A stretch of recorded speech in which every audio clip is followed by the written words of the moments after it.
2020 সালের কথা। সেমিস্টার ব্রেকে বাড়িতে ছুটি কাটাচ্ছি। আনন্দ মাটি হলো একটা ফোন কলে। ক্লাসমেট জানালো ক্লাস শুরু হলে শীঘ্রই আমাদের রিসার্চ প্রপোজাল সাবমিট করতে হবে। আকাশ ভেঙে পড়ার মতো অবস্থা।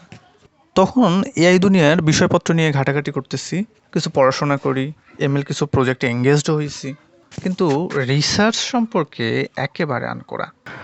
সন্ধ্যার পরে খাবি খেতে খেতে বিভিন্ন রিসার্চ মিডিয়া জার্নাল যেমন ResearchGate, ScienceDirect, IEEE ঘাঁটতে থাকলাম।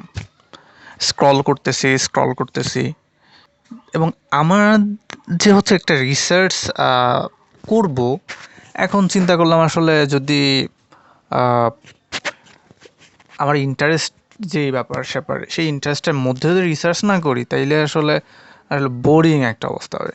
এই জন্য আসলে যে যে ব্যাপারগুলোতে ইন্টারেস্ট আছে, যেই ফিল্ডগুলোতে ইন্টারেস্ট আছে, সেই টাইপের পেপারগুলো ঘাঁটতে থাকলাম এবং পেপারগুলো আসলে দেখতেছি, অ্যাবস্ট্রাক্ট দেখতেছি, বডি দেখতেছি, দেন কেমনে কী করছে, হ্যান ত্যান কিছু তো বুঝতেছি না খুব বেশি। আসলে বুঝতেছি না কী হচ্ছে না হচ্ছে, ওই একটু একটু বুঝতেছি, টাইটেলটা বুঝতেছি, অ্যাবস্ট্রাক্টটা বুঝতেছি। তো এরকম করতে করতে যেগুলো ভালো লাগলো একটু, সেগুলোর মধ্যে আসলে ডজন খানিকের মতো নামায় ফেললাম।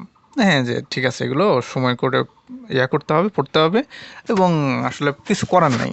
প্যারা যেহেতু পড়ে গেছে, সামনে হইলো যে ক্লাস স্টার্ট হইলে আমাকে রিসার্চ প্রপোজাল সাবমিট করতে হবে, ফাইনাল ইয়ার প্রপোজাল সাবমিট করতে হবে, এবং টাইটেল অবস্থা কী করতে চাচ্ছি না করতে চাচ্ছি এটা ফ্রেন্ড বলছিল যে এটা করতে হবে, এটা লাগবে, আর কি করার। ঠিক আছে, সেটা করতে থাকলাম। এরপরে হচ্ছে আরেকটা ব্যাপার স্যাপারগুলো মাথায় রাখলাম, যেটা হইলো যে আচ্ছা আমি তো করতেছি, ঠিক আছে, আমার ইন্টারেস্টও ঠিক আছে, আবার হইলো পার্সপেক্টিভও আসলে ঠিক আছে, ইন্টারেস্ট ঠিক আছে, আবার ডিরেকশনও ঠিক আছে। বাট হইলো একটা ব্যাপার হচ্ছে যে বাংলাদেশের পার্সপেক্টিভে ওই ডোমেনের ডেটা পাবো কিনা। এখন এই রকম করে আসলে সর্ট আউট বিভিন্ন কিছু করতেছি। আবার আরেকটা বিষয় চিন্তা করলাম, ঠিক আছে, ওই সময় তো মাত্র শুরু করছি, কিছু প্রজেক্ট করছি, নিজের স্কিলটা কেমন, আমাদের যে স্কিল আছে আমরা স্কিলের মধ্যে করতে পারবো কিনা, বা এই যে সময়টা আছে 1-1.5 বছর যে সময়টা আছে, এইটা হচ্ছে যে এই সময়ের মধ্যে মেকআপ করতে পারবো কিনা, এই ব্যাপারগুলো নিয়ে আসলে করতে থাকলাম। যে প্যারা খাইতে খাইতে ওই ফাইন্ডিংসটা খুঁজতে থাকলাম যে আসলে ঠিক আছে কী করব, এবং হচ্ছে সেই আমার জন্য প্রস্তুত হইতে থাকলাম। তো গতকালকে এই কষ্টের অভিজ্ঞতাটা আবার মনে পড়লো। কেন মনে পড়ছে? তো এখন তো হইলো ডিপ রিসার্চের যুগ। তো চিন্তা করলাম আচ্ছা এই যে এত কষ্ট করছিলাম, এই কষ্টটা আমি যদি দেখি আমার ওই রিসার্চের ফাইন্ডিংসের কাজটা যদি আমরা ডিপ রিসার্চ এজেন্টকে দিয়ে করাই নেই, ও করতে পারে কিনা, এইটা হচ্ছে জানার জন্য করলাম। এই ডিপ রিসার্চ এজেন্টকে ধরলাম যে বাবা তুমি হইলো কী করবা, এই কাজ করবা, এই হচ্ছে সায়েন্স ডিরেক্টে যাবা, একাডেমিয়াতে যাবা, রিসার্চ গেটে যাবা, গিয়ে হচ্ছে আমার ইন্টারেস্ট হইলো এইরকম, ফিনটেকে ইন্টারেস্ট আছে, বিজনেস ইন্টারেস্ট আছে, দেন এই ইন্টারেস্ট আছে, তুমি কি করবা এই ক্রাইটেরিয়াগুলো মেনটেন করে সামনে কোথায় মানে কোন বিষয়টা নিয়ে কাজ করা যায়, মানে এই ডোমেইনে সে লেটস সে বিজনেস ডোমেইনে কী কী কাজ হয়েছে এই পর্যন্ত, ওর পেপারগুলোতে কী কী ফাইন্ডিংস হয়েছে, কোন অ্যালগোরিদম ইউজ হয়েছে, এবং হইলো যে কোন অ্যালগোরিদম অ্যাকিউরেসি আসছে। তো আমি কি এখন অ্যাকিউরেসি বাড়ানোর জন্য কাজ করব, নাকি নতুন ফাইন্ডিংস হচ্ছে ফিচার সেটা নিয়ে কাজ করব। এই ব্যাপারগুলো সব ঠিক করে দিয়ে ওকে হইলো একটা, যা বাবা যা, তুই আমার জন্য রিসার্চ এজেন্ট হিসেবে কাজ কর। এইটা করলাম। তো রিসার্চ এজেন্ট বেশ খানিকটা সময় নিয়ে আমি যে প্যাটার্নটা করে দিয়েছি, ডিফাইন করে দিয়েছি, সেই প্যাটার্নটাকে ফলো করে সত্যি সত্যি সায়েন্স ডিরেক্ট, একাডেমিয়া, দেন আরও হাবিজাবি অনেক ইন্ডাস্ট্রির বিভিন্ন পেপার, এটা ওটা কি বাকি রাখে নাই, সব কিছু থেকে পেপার পড়ে বিশ্লেষণ করে কারেন্ট ওয়ার্ল্ড কী চলতেছে, কি ফাইন্ডিংস, কি করা লাগবে, সেই সব কিছু জানিয়ে দিল।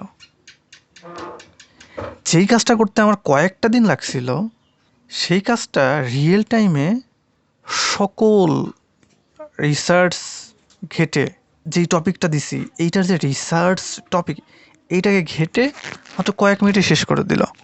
শুধু তাই না, আমি আসলে ওই সময়ে ধরেন যখন আসলে ওই ওই সময়তে রিসার্চ সম্পর্কে খুব একটা ইয়া নাই, হ্যাঁ ঠিক আছে করতেছি এইটা ওইটা একটা একটা করতেছি, তো সেইটা করতেছি আসলে ওই ফাইন্ডিংসগুলো তো ছিল একজন একজন আসলে নবিশ হিসেবে, আনারি একজন নবিশ।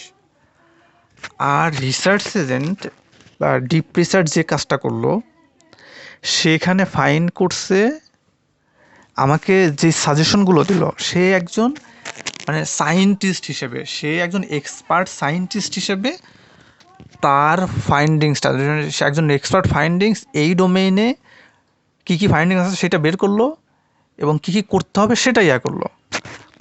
দারুণ, আসলে অবাক হয়ে গেছি, দারুণ একটা ব্যাপার। এই টাইপের আরেকটা জিনিস যেটা হইলো, সান মাইক্রোসিস্টেমের কোফাউন্ডার বিনোদ খোসলা, বিশাল মানুষ। তো সে হচ্ছে 2016-17 সালের দিকে ওপেন এআই তার বিশাল ইয়া করছে, অ্যাঞ্জেল ইনভেস্টিং বেশ কিছু ইয়া করছে। সে তো বিভিন্ন ধরনের কাজ করে, বিনোদ খোসলা বিভিন্ন টাইপের কাজ করে। তো তার বায়ো রিসার্চ টিম লিডকে নিয়ে সে একটা রিসার্চ করতেছিল, যে এই রিসার্চ টিমে পিএইচডি যে টিম লিড, তাকে বলছে যে তুমি ইয়া করো, তুমি হচ্ছে ফাইন্ডিংস বের করো, যে আমরা সামনে হচ্ছে এই যে আমাদের ইয়া আছে, আমরা কোন কী কী ডিজিজ নিয়ে আমরা কাজ করতে পারি, কী কী ডিজিজ হচ্ছে সেইটার হচ্ছে সলভিংয়ের জন্য আমরা কাজ করতে পারি। তো অনেক ঠিক আছে, অনেক হম্বিতম্বি অনেক কিছু করছে, অনেক সময় টময় নিয়ে রিসার্চ যে লিড আছে সে হচ্ছে পিএইচডি ওয়ালা মানুষ। সেই পিএইচডি টিম লিড তাকে 18 পেজের একটা পেপার দিছে। তো এবং পেপারের শেষ ফাইন্ডিংসটা হইল, সে 2টা ডিজিজ রেকমেন্ড করছে যে হ্যাঁ আমরা এই 2টা নিয়ে কাজ করতে পারি সামনে। এই সময়ে বিনোদ খোসলা তার রিসার্চারকে একটা টাস্ক দিছে, বলছে আচ্ছা তুমি ঠিক আছে অনেক কিছু করছো, অনেক খাটাখাটনি করছো, তুমি বাবা একটু ইয়া করো, যে এই যে আমাদের ওপেন এআই ডিপ রিসার্চ, এই যে ডিপ রিসার্চ এজেন্ট, তাকে তুমি তোমার এই টাইটেল সহ নামায় দাও, তোমার যে কাজটা করছো এটাকে তুমি যেভাবে ডিরেকশন, তোমার যে ফিলোসফিতে তুমি কাজ করছো, যেই প্যারামিটার হ্যান ত্যান 717 দিয়ে কাজ করছো, সেইটাকে তুমি কি করবা, যে ওপেন এর এই রিসার্চ এজেন্টকে তুমি দিয়ে দাও। তো বেশ খানিকটা সময় গেছে।